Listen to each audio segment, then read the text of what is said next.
It is noteworthy that the percentage of women who register to vote and cast a ballot is consistently higher than the percentage of the men who do so. End of quote. Repeat the line. Damn it! Who typed a question mark on the teleprompter? For the last time, anything you put on that prompter, Burgundy will read. Women are not without electoral and or political, or maybe precise, not and or political power. Do you even know what you just said? Oh, great Odin's raven.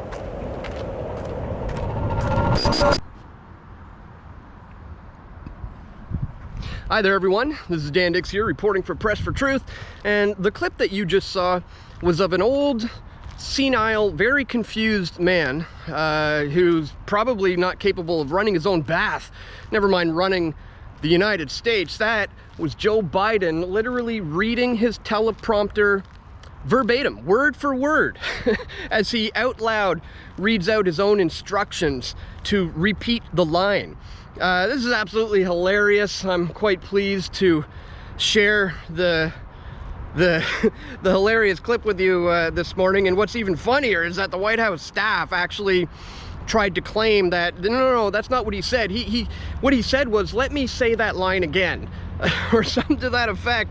And it's like, yeah, no, nice try there, but he's literally just a senile, old, confused man. I'm just waiting for somebody to come in and like put a blanket around him, you know, and say, come with us, and just give him a bowl of soup and help him lie down or something. I mean, it's mind-boggling that the American people have to deal with this guy for, I think it's like 30 more months or something like that. But at any rate, there's much more important things going on in the world to talk about other than Joe Biden's recent gaffe. Namely, we got the former Prime Minister of Japan has just been assassinated. This is absolutely huge news.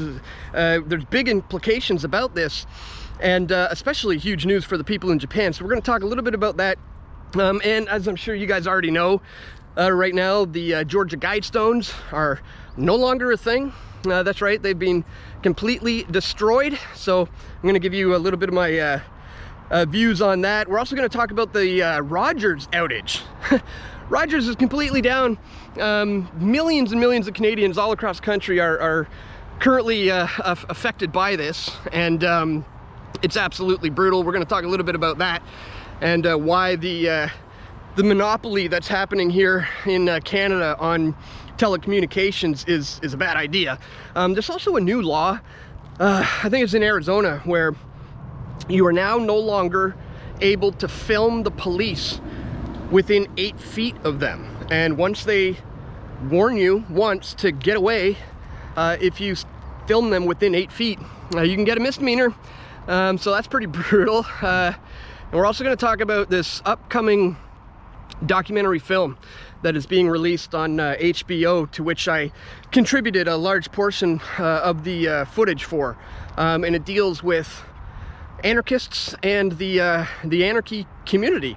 So I'm going to show you the trailer for that, and we'll talk a little bit about that as well, guys. But before we do, I'd ask that you check me out at pressfortruth.ca/donate if you do appreciate my efforts to bring you all of this information. You know, there you can do PayPal, you can do Bitcoin or other cryptocurrencies. You can join me on Subscribestar, which is a great way to support on a monthly basis. You can also do that right here. Sign up for a monthly reoccurring contribution, or you can send an e-transfer to dan@pressfortruth.ca. Or I also accept anything, cash, equipment, simply just words of encouragement as well, to my P.O. box. Links for all that are located in the description below. Thank you so much to anybody who does contribute to my efforts to bring you this info. All right, guys, let's start with the Georgia Guidestones. I mean, this is pretty wild. I've been talking about this over the years. It was originally built in 1979. I think it was officially erected in 1980. If you're not familiar with it, it's some people call it America's Stonehenge, but that's not really a legit title. But it's these massive granite stone slabs that were erected in a monument, as I said, in 1980 by an unknown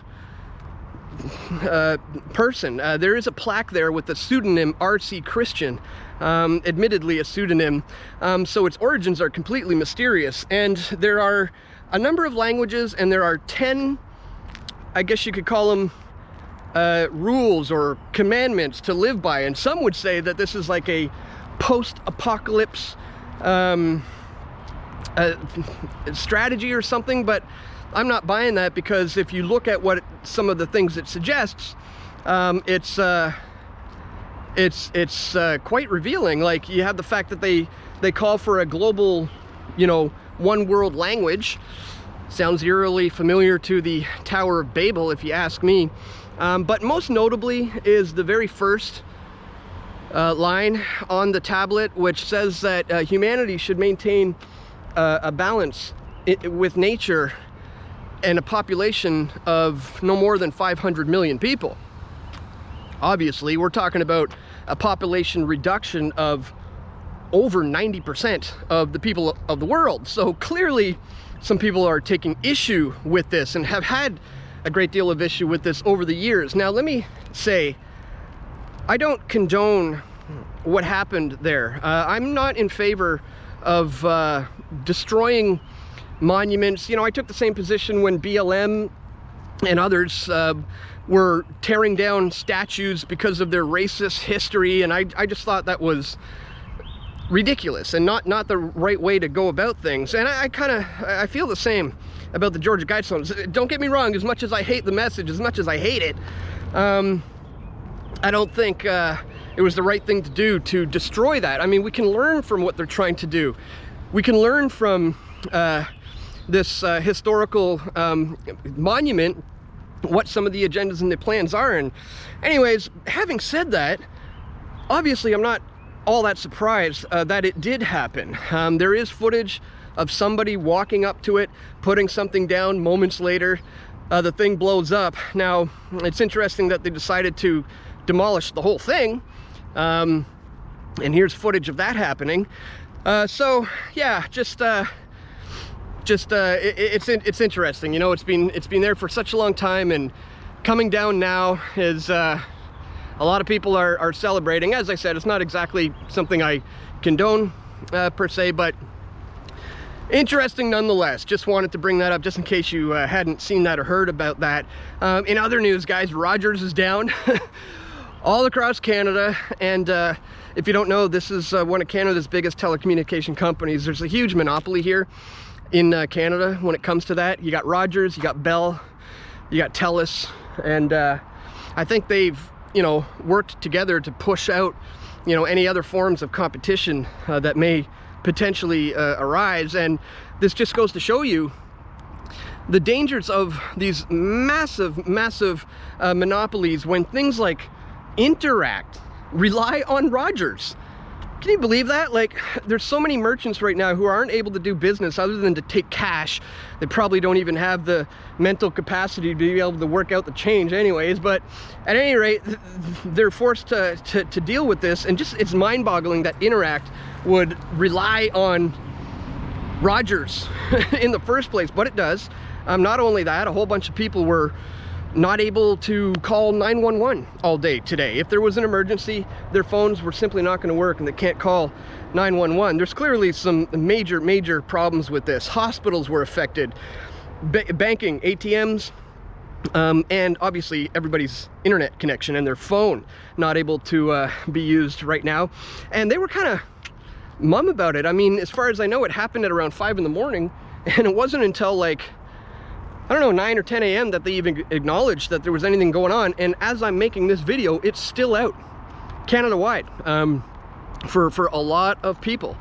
So again, this is another reason why cash is king, why, you know, the global elite want to do away with cash is another agenda. In case you didn't know, been talking about that for well over a decade here on this channel. The plan to eliminate cash and to eventually bring in a global one world digital currency. We clearly see how all the steps are being put in the line for that to happen these days. But again, the Rogers communications down today is another sign on why we can't be reliant on the banks or the governments or the grocery stores, and also why cash is and always will be king because you can use it anonymously, and that's what they don't like about it.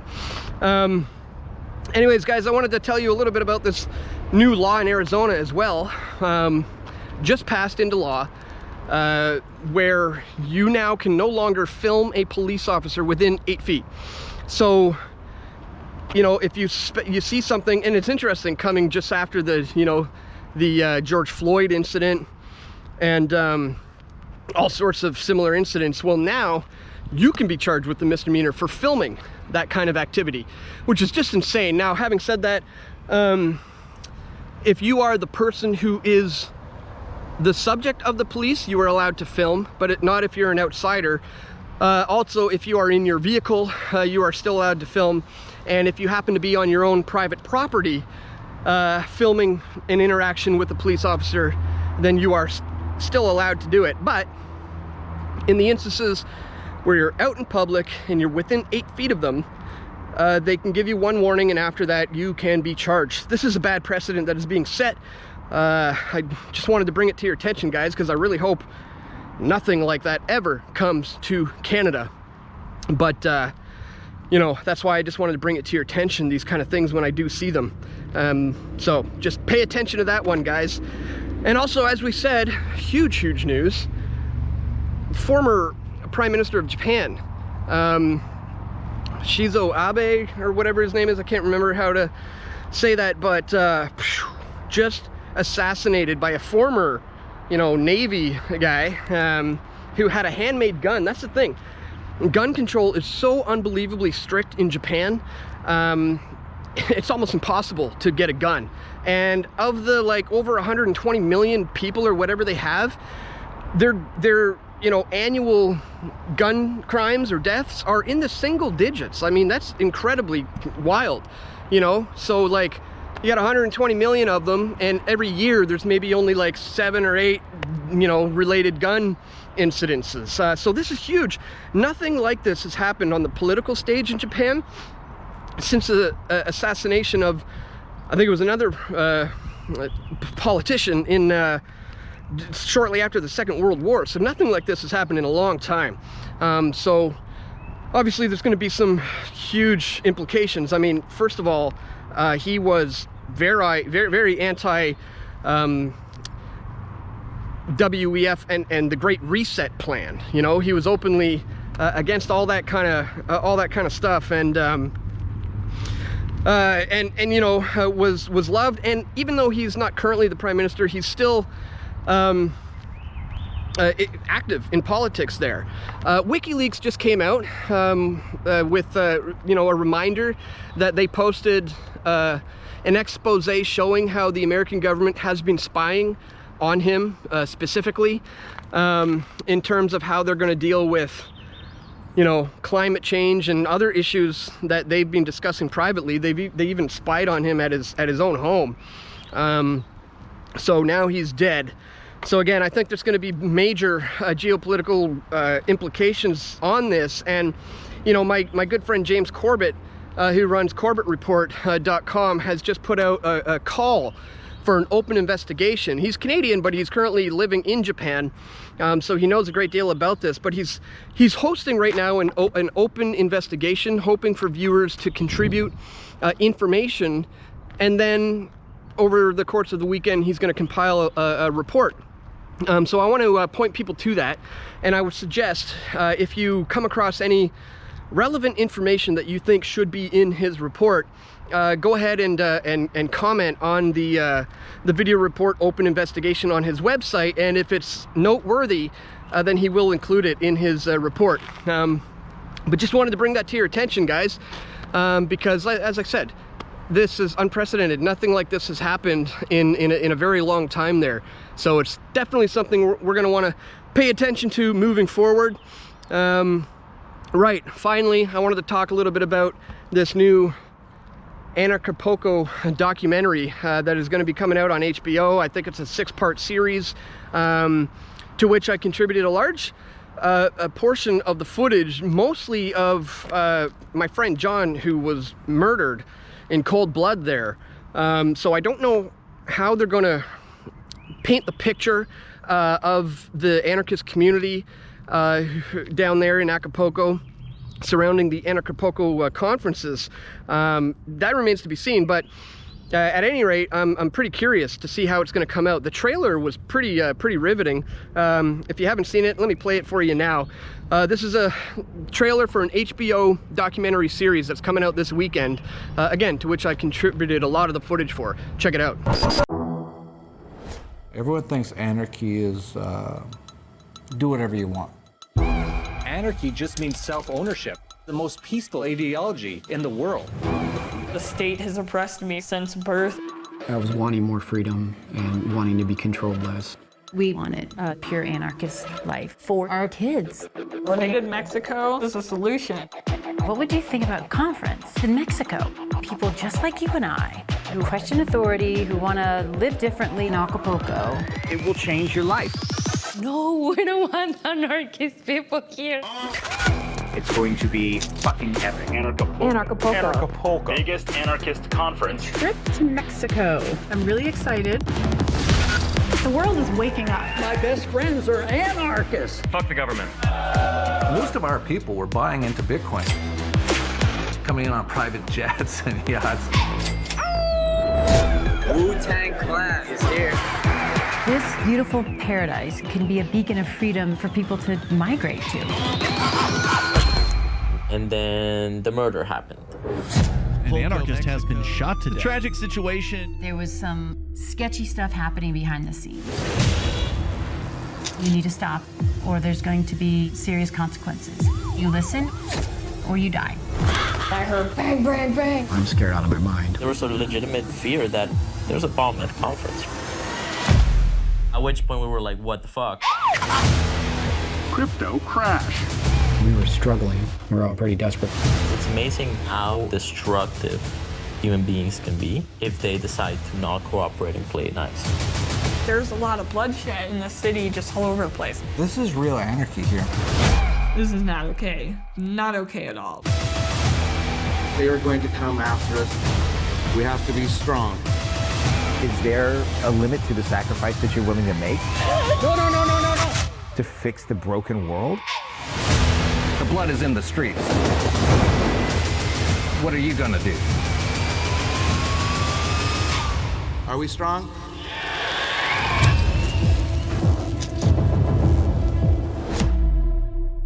So again, it looks interesting. I'm very curious to see what they're going to do with the footage that I gave them and with the whole idea in general. So I don't know. I don't have HBO. I don't even have a TV. So I'm just going to have to wait to catch it online somehow. But you know, I just wanted to bring that to your attention too. Something that's interesting that I'm going to be trying to watch soon myself. So anyways, guys, just that's it for today, really. Just wanted to touch on all these kind of things that are going down here in Canada and around the world. Again, if you appreciate my efforts to continuously bring you this info, please check me out at pressfortruth.ca/donate. Thank you so much to everybody who has contributed to my cause over the years. I really can't continue to do this work without you. So thank you so much to all the loyal subscribers and viewers of this channel for sticking around. And don't forget to click the like button, share this video, not necessarily on YouTube. If you are watching on YouTube, make sure you subscribe to me on all these other much better decentralized platforms that are not going to censor this kind of content. You know, I'm on BitChute, I'm on Odyssey, I'm on Rumble, I'm on Minds, I'm on Float, I'm on Hive, I'm on Bastion, I'm on, I think, 8 or 9 platforms altogether that are far superior, much better than YouTube. So if you're only hearing about this now, please check the links in the description below to where you can find me there. Some people have asked, what do you mean when you say that, description below? Just underneath the title, it may say more or something like that, or a little arrow. Click that open. You can see the description where I put all the sources to every video. All the links are always in there, and also to where you can subscribe to me on other platforms. So again, go do that if you haven't done it already. Once again, don't forget to check me out at pressfortruth.ca/donate. And that's all for today, guys. I want to thank you for tuning in. Stay tuned. I'm going to have more video reports coming very soon. This is Dan Dicks reporting for Press for Truth.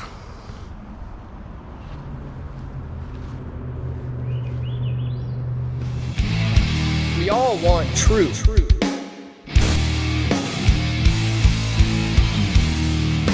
The truth will set you free.